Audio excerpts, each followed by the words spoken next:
Well, about a quarter after 7 this evening, we had a citizen in Andover that came out of a store and saw his vehicle leaving the parking lot. He ran and jumped in the back of the trailer as it was leaving and immediately called the police. We had officers in the area, spotted the vehicle, and a chase pursued all the way through Butler County into Sedgwick County.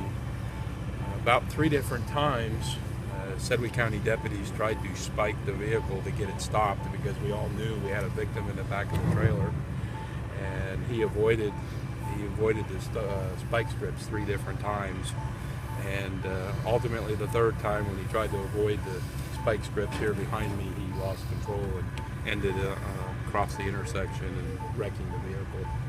We have the suspect in custody, and the victim is safe and sound, and we're now interviewing suspect and victim. Was the victim in the trailer when it crashed? When it would crash, yes. He went on a long ride. Basically on the trailer there's a skid loader, and then he climbed into the trailer and climbed into the skid loader and locked himself in, and then called 911, which immediately went to our dispatch, and we sent officers in the area. Did the person driving the truck know he was in the skid loader? That we're trying to find out. I don't think he originally knew it because he was pulling away when the victim jumped into the trailer, but we don't know after that. Had he left the vehicle running or something, or just the keys in the vehicle? I'm sorry?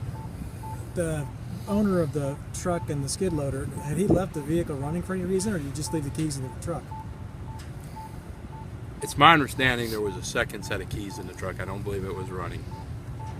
And now when the suspect exited the vehicle after it was wrecked, he immediately ran back to where the victim was in the trailer and tried to confront the victim. And that's when he was taken into custody. Can you talk about how fast the chase got up to? What were the speeds? I heard on the radio somewhere in the area of the 70 to 90 miles an hour at different times. Initially came in on our dispatch that they were westbound on Central, where they went to Webb and then proceeded south to 47th and then came west on 47th Street South.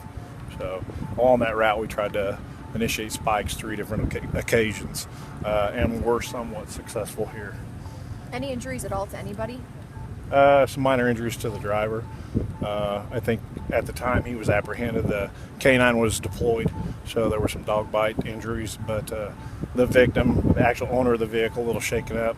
The suspect, other than the dog bite, I don't believe so. Can you say what store this happened in front of? That I don't know. Atwood's. It was in front of the Atwood store in Andover. Did the victim and suspect know each other? Not to our knowledge, no. So the guy who was the passenger in the skid loader, he's fine.